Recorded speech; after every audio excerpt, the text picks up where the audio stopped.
Assalamualaikum warahmatullahi wabarakatuh. Selamat siang anak-anak. Bagaimana kabar kalian saat ini? Ya, apapun situasi dan kondisi kalian saat ini, saya berharap kalian tetap bersemangat untuk belajar demi masa depan kalian nanti. Ya, kali ini saya Bu Fahmi dari SMA Negeri 1 Kebumen akan membersamai kalian dalam mata pelajaran Bahasa Indonesia. Dan kali ini kita akan membahas tentang kalimat simpleks dan kalimat kompleks. Ya, anak-anak, kalian pasti sudah pernah mendengar kalimat simpleks dan kalimat kompleks, bukan? Ya, istilah kalimat simpleks itu memang sama dengan kalimat tunggal, sementara kalimat kompleks itu sama dengan kalimat majemuk. Dalam pengalaman kita berkomunikasi, bertutur, membaca, atau menulis, kita pasti menggunakan kalimat. Pernahkah kalian mengidentifikasi kalimat-kalimat itu? Apakah yang ringkas itu adalah kalimat simpleks dan yang panjang itu adalah kalimat kompleks? Nah, untuk menjawab pertanyaan-pertanyaan tadi, saya akan sedikit mengingatkan ingatan kalian tentang satuan bahasa. Bahasa kita terdiri dari satuan-satuan, dari satuan terkecil hingga satuan yang paling luas. Satuan terkecil adalah morfem. Di atas morfem itu ada kata, kemudian di atas kata ada frasa, lalu ada klausa, selanjutnya kalimat, dan satuan yang luas adalah paragraf atau wacana. Untuk memahami kalimat, kita perlu memahami klausa. Tentu saja kalau kita memahami klausa harus memahami frasa dan seterusnya, memahami kata dan memahami morfem. Kalian masih ingat apa itu morfem, bukan? Ya, morfem adalah satuan bahasa terkecil yang tidak dapat dibagi lagi. Morfem kita bedakan menjadi morfem terikat dan morfem bebas. Apa itu morfem terikat? Morfem terikat adalah morfem yang tidak dapat berdiri sendiri dalam kalimat. Supaya dapat berdiri dalam kalimat, morfem terikat ini harus bergabung dengan satuan atau morfem lain. Contohnya adalah imbuhan ber. Ber tidak dapat berdiri sendiri dalam kalimat. Contoh kalimatnya begini. Setiap Jumat mereka ke kantor. Tidak bermakna, bukan? Ya. Ber ini harus bergabung dengan misalnya bersepeda. Setiap Jumat mereka bersepeda ke kantor. Atau ibu di dapur. Ya, ibu harus ini harus bergabung dengan masak. Misalnya ibu memasak di dapur. Lalu kita beranjak ke morfem bebas. Morfem bebas adalah morfem yang dapat berdiri sendiri dalam kalimat. Contohnya adalah aku, kamu, dan. Ya. Morfem bebas ini memang berpotensi menjadi kata.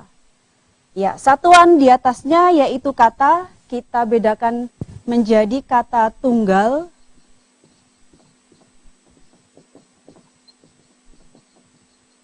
dan kata kompleks, kata tunggal dan kata kompleks. Kata tunggal ya hanya itu saja, tidak bergabung dengan yang lain dan sudah bermakna. Contohnya adalah aku, kamu, dia, mereka, dan lain-lain. Sementara kata kompleks atau kata bentukan kita bedakan menjadi 3 lagi. Proses pembentukan kata dalam bahasa Indonesia itu ada 3. Yang pertama adalah afiksasi.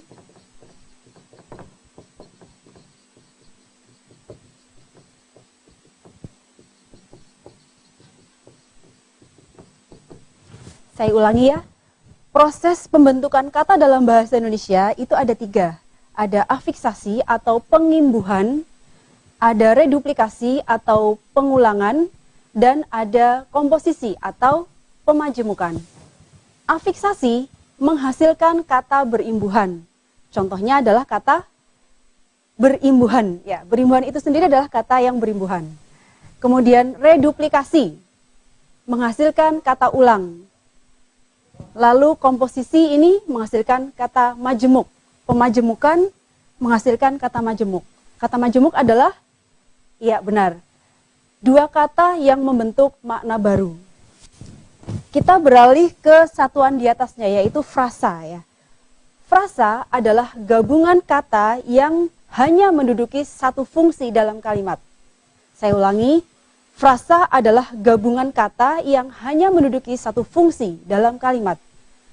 Fungsi yang dimaksud di sini adalah subjek, predikat, objek, pelengkap, keterangan. Ya. Fungsi subjek, predikat, objek, pelengkap, atau keterangan. Kemudian klausa. Klausa adalah satuan gramatikal yang terdiri dari subjek dan predikat, baik disertai objek, pelengkap, keterangan atau tidak.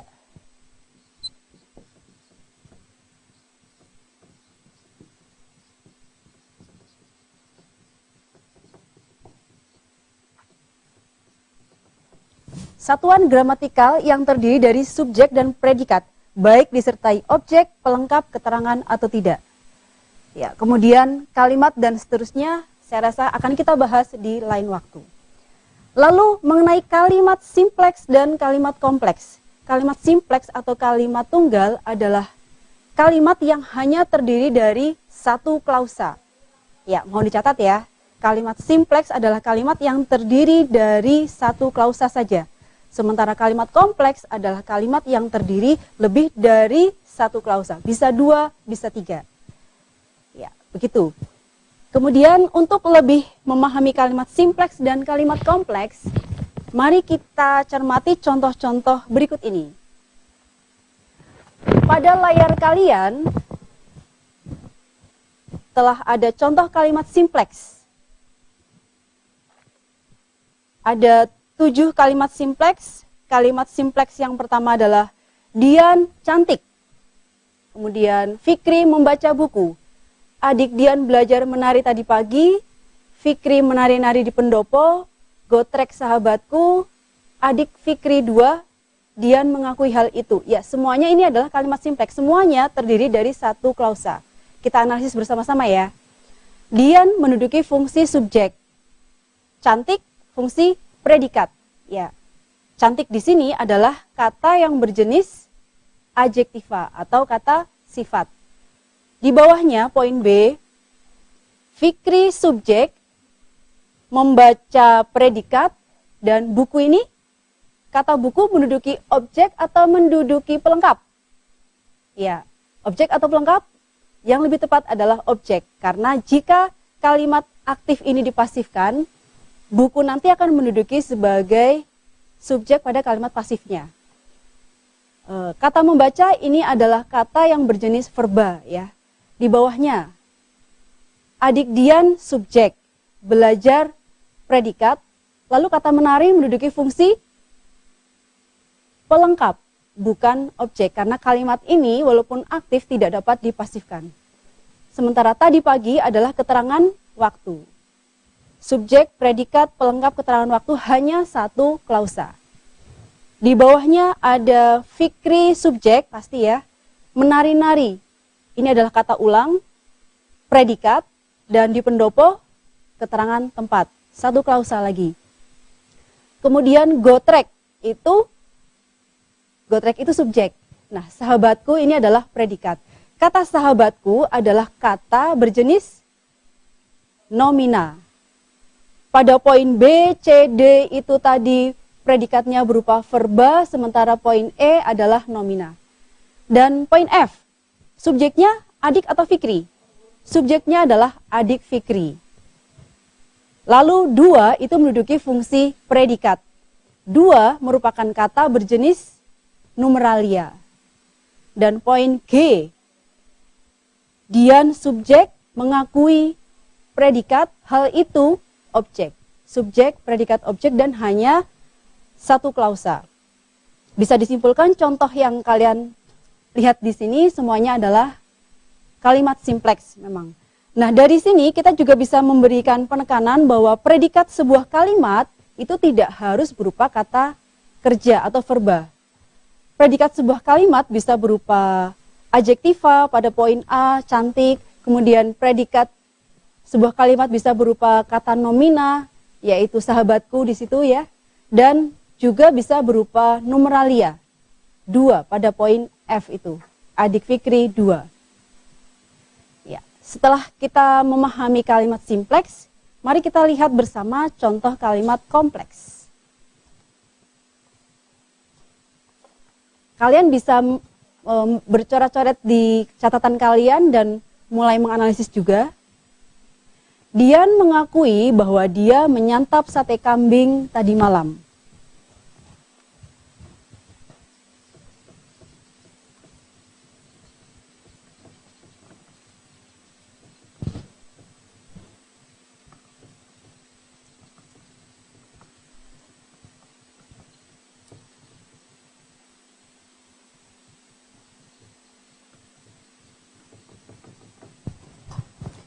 Subjeknya sudah barang tentu adalah Dian.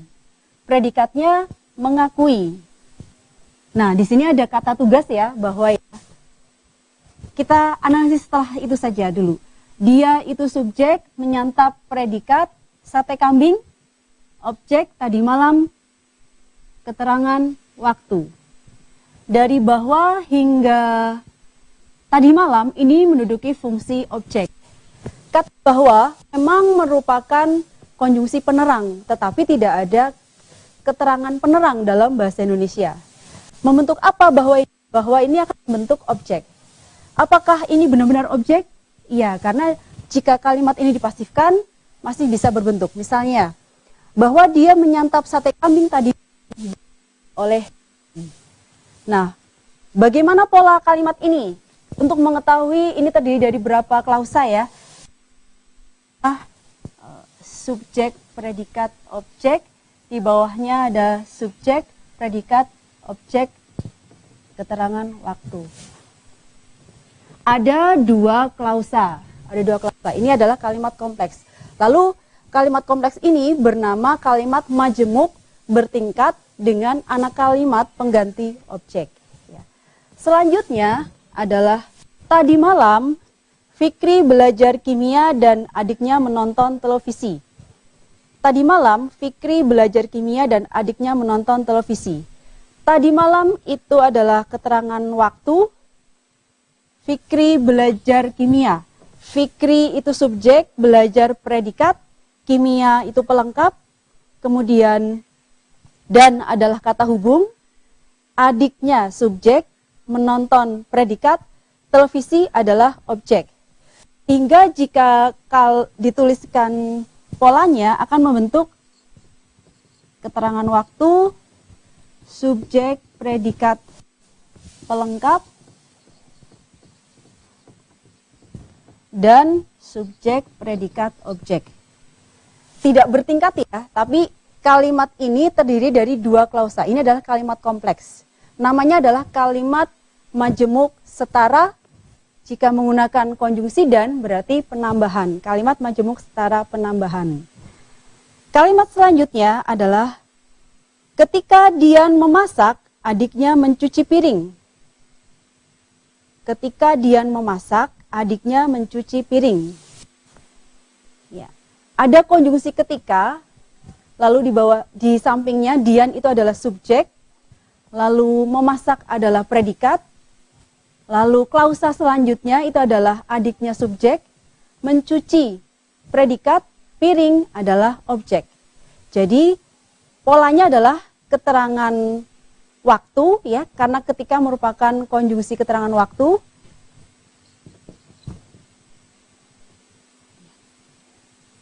Subjek, predikat, objek. Di dalam keterangan waktu ketika Dian memasak itu ada subjek dan predikat. Kalimat majemuk bertingkat dengan anak kalimat pengganti keterangan waktu. Kalimat selanjutnya.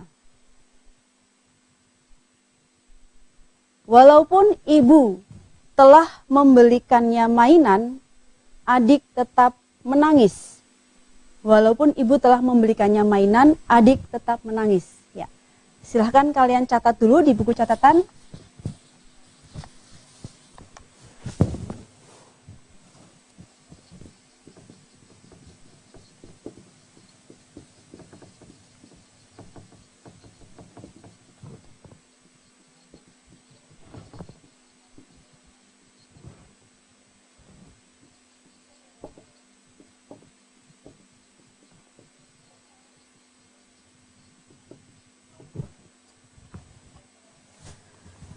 Ada konjungsi walaupun. Setelah konjungsi ini terbentuk klausa, yaitu ada subjek, predikatnya adalah apa? Telah atau telah membelikan atau telah membelikannya. Predikatnya adalah telah membelikan, predikat. Nya ini adalah objek. Kita tahu bahwa salah satu ciri objek adalah dapat diganti dengan klitika-nya. Kritika itu adalah kata gantinya objek. Kalau benar ini objek, apakah klausa ini bisa dipasifkan? Ya memang bisa. Ia telah dibelikan oleh ibu. Itu bentuk pasifnya ya. Ia telah dibelikan oleh ibu. Lalu mainan menduduki fungsi pelengkap. Adik subjek tetap menangis predikat. Dari walaupun hingga mainan, ini adalah keterangan konsesif. Keterangan konsesif. Apa itu konsesif? Menurut Kamus Besar Bahasa Indonesia, konsesif adalah konjungsi atau klausa yang menyatakan keadaan atau kondisi yang berlawanan dengan sesuatu yang dinyatakan dalam klausa utama. Ya. Sampai di sini, pasti kalian sudah lebih memahami tentang kalimat kompleks. Ya. Selanjutnya, silahkan melihat di layar televisi, silahkan tebak, itu ada 4 kalimat, yang mana yang merupakan kalimat simpleks, dan mana yang merupakan kalimat kompleks. Kalimat yang pertama, negara kita berasaskan Pancasila. Simpleks atau kompleks? Ya, itu adalah kalimat simpleks, terdiri dari satu klausa. Subjeknya adalah negara kita. Predikatnya berasaskan. Pancasila menduduki fungsi apa? Apakah objek atau pelengkap? Pancasila ini menduduki fungsi pelengkap, karena kalimat ini tidak dapat dipasifkan. Ya, itu adalah kalimat simpleks. Kemudian poin B, ayah membelikan adik mainan. Nah, sepertinya ini hampir sama dengan kalimat yang sudah kita bahas ya. Ibu telah membelikan adik mainan. Ya, tidak apa-apa, ayah dan ibu. Ayah membelikan adik mainan. Kalimat apa ini? Terdiri dari berapa klausa? Terdiri dari satu klausa, sehingga kalimat ini adalah kalimat simpleks. Subjeknya adalah ayah, predikatnya membelikan, adik objek, mainan pelengkap. Kalimat C, Dian menangis tetapi adiknya tertawa. Kalimat simpleks atau kompleks? Ini adalah kalimat kompleks, terdiri dari dua klausa. Klausa yang pertama adalah Dian menangis, lalu dipertentangkan dengan konjungsi setara tetapi, dan klausa yang kedua adalah adiknya tertawa, bertentangan ya. Subjek predikat, konjungsi subjek predikat. Ada dua klausa, yaitu kalimat kompleks. Kemudian kalimat D. Keputusan rapat pemuda tadi malam itu belum diketahui oleh kepala desa. Ini kalimat simpleks atau kompleks? Ini kalimat panjang ya. Apakah yang panjang itu berarti kompleks? Subjek pada kalimat ini adalah keputusan atau keputusan rapat atau keputusan rapat pemuda? Bukan itu. Subjek pada kalimat ini adalah keputusan rapat pemuda tadi malam itu. Ya, frasanya cukup panjang, namun memiliki inti frasa atau unsur inti, yaitu keputusan. Lalu predikatnya adalah belum diketahui, dan oleh kepala desa menduduki fungsi. Ingat, ini adalah kalimat pasif. Di dalam kalimat pasif tidak akan pernah ada objek. Di dalam kalimat pasif tidak akan pernah ada objek. Sehingga oleh kepala desa ini menduduki fungsi pelengkap.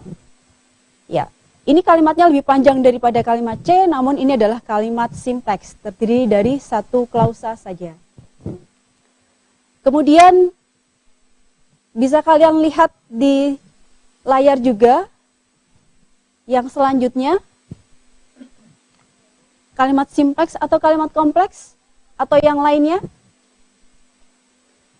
Yang A, mereka mengerjakan soal matematika secara berkelompok tadi malam. Simpleks atau kompleks? Ya, simpleks. Mereka itu adalah subjek, mengerjakan predikat, soal matematika, objek, secara berkelompok menduduki fungsi, keterangan, cara. Lalu tadi malam, keterangan waktu. Subjek, predikat, objek, keterangan cara, keterangan waktu. Hanya satu klausa. Jadi ini adalah kalimat simpleks. Kalimat selanjutnya. Fikri tidak tahu ibunya sakit.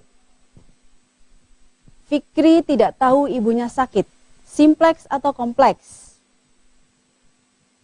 Ini adalah kalimat kompleks ya, bukan kalimat simpleks walaupun lebih pendek dari kalimat poin A. Fikri subjek tidak tahu predikat. Nah, di sini ada pelesapan imbuhan. Ini adalah imbuhan yang implisit dan yang dilesapkan adalah bahwa ibunya sakit. Ibunya itu subjek, sakit adalah predikat. Dari ibunya sakit ini adalah objek. Fikri subjek tidak tahu predikat, ibunya sakit menduduki objek. Di dalam objek itu ada subjek ibunya dan sakit predikat. Sehingga ini adalah kalimat majemuk bertingkat dengan anak kalimat pengganti objek. Ini adalah kalimat kompleks. Kemudian poin C. Jika menyelesaikan tugas itu tepat waktu. Ini kalimat apa ya? Simpleks, kompleks? Ini bukan keduanya. Ini adalah kalimat yang tidak baku ya. Karena kalau kalian analisis, dari jika hingga waktu itu hanya menduduki satu fungsi. Yaitu fungsi keterangan jika. Syarat ya, menandakan syarat. Di dalam keterangan syarat itu ada menyelesaikan itu predikat, tugas itu objek, tepat waktu, keterangan waktu. Namun ini ada pelesapan subjek, bisa saya, bisa siapa, bisa dia menyelesaikan tugas itu cepat waktu. Begitu. Supaya lengkap seharusnya kalimat ini, kalau kalian menemukan kalimat ini bukan kalimat ya karena hanya keterangan saja. Kalau kalian menemukan kalimat ini harus dilengkapi dengan subjek atau predikat. Misalnya, saya tenang jika menyelesaikan tugas itu tepat waktu. Saya subjek, tenang predikat ini menjadi klausa utamanya. Kemudian jika menyelesaikan tugas itu tepat waktu itu adalah klausa anakannya ya. Dan keterangan syarat di situ ada klausa juga. Begitu. Jadi yang poin C kalau hanya seperti itu bukan kalimat yang benar. Poin D. Yang mengenakan kerudung hitam itu. Yang mengenakan kerudung hitam itu. Pasti sudah janggal ya. Yang mengenakan kerudung hitam itu apa, siapa, bagaimana, sedang apa ya. Ini memerlukan pelengkap. Memerlukan fungsi selanjutnya yang menerangkan satuan ini. Yang mengenakan kerudung hitam itu mungkin adalah subjek ya. Lalu mengenakan di dalamnya itu ada predikat. Kerudung hitam itu adalah objek.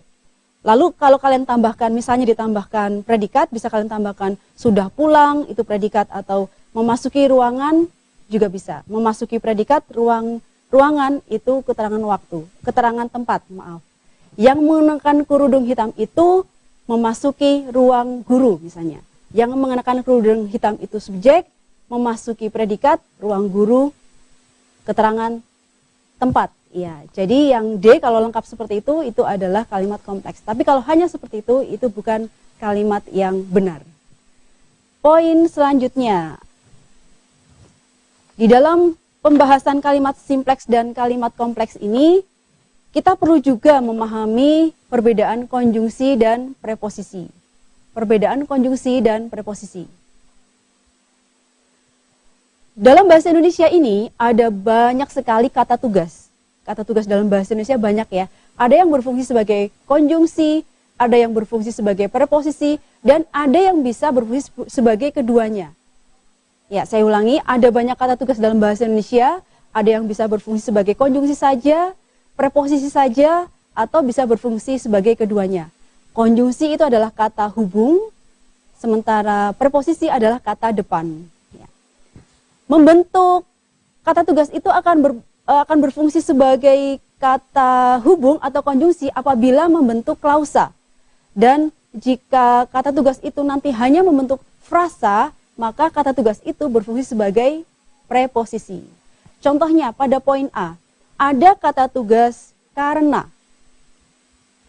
Tetapi setelah karena itu ada klausa, yaitu sapinya subjek, mati, predikat. Karena sapinya mati, ini adalah keterangan sebab. Lalu klausa selanjutnya ada butejo, itu subjek, menangis, itu predikat. Jadi keterangan sebab yang di dalamnya ada subjek predikat, lalu subjek predikat. Ada berapa klausa? Ada 2 klausa dan ini adalah kalimat kompleks atau kalimat majemuk bertingkat dengan anak kalimat pengganti keterangan sebab. Ya. Lalu contoh yang kedua masih menggunakan kata karena, tetapi kata karena ini tidak berfungsi sebagai konjungsi. Kata karena di sini berfungsi sebagai preposisi karena setelah itu tidak terbentuk klausa. Kalian bisa melihat di layar, karena kematian sapinya itu tidak bisa dianalisis mana subjek, mana predikatnya. Itu memang satu satuan, itu frasa yang menduduki keterangan sebab. Butejo subjek, menangis predikat, karena kematian sapinya itu adalah keterangan sebab saja. Jadi satu klausa ya, itu kalimat itu, poin B itu satu klausa, ini adalah kalimat simplex. Selanjutnya ada kalimat sejak adiknya pergi, Dian kesepian, dan di situ ada kata sejak berfungsi sebagai apa ini? Berfungsi sebagai konjungsi karena setelah sejak ada klausa yang terbentuk, yaitu adiknya subjek, pergi predikat, kemudian Dian subjek, kesepian predikat. Sejak adiknya pergi, ini keterangan waktu, lalu Dian subjek, kesepian predikat. Ada 2 klausa ya. Dan ini adalah kalimat kompleks atau kalimat majemuk. Kalimat majemuk apa? Kalimat majemuk bertingkat dengan anak kalimat pengganti keterangan waktu. Dan poin D. Sejak kepergian adiknya, Dian kesepian. Sama-sama kata sejak tetapi fungsinya berbeda dengan poin C. Kata sejak pada poin D berfungsi sebagai preposisi. Ya, demikian yang dapat saya sampaikan pada kesempatan kali ini. Semoga bermanfaat dan bersemangat terus utamakan bahasa Indonesia, lestarikan bahasa daerah, dan kuasai bahasa asing. Assalamualaikum warahmatullahi wabarakatuh.